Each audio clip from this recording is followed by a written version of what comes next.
Hello friends, कसे आहात सर्वजण? अलीकडेच मी आणि माझी मुलगी नरसोबावाडीला गेलो होतो आणि तिथे मुलीच्या मनात आलं की मी तुझं छानसं फोटो सेशन करते. तर मी तिला नको म्हणत होते. मी तिला नेहमीच म्हणते, "दीदू तू खूप सुंदर आहेस, परंतु मी तितकी सुंदर नाही.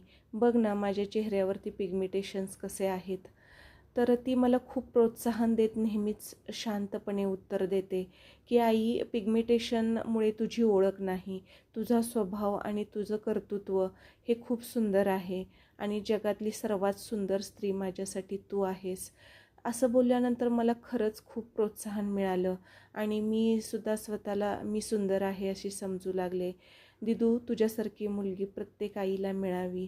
खरंच त्यामुळे खरंच मला असं वाटतं की एक मैत्रीण, आई, बहीण सर्व काही तू आहेस. अशीच राहा बाळा. मस्त. थँक्यू.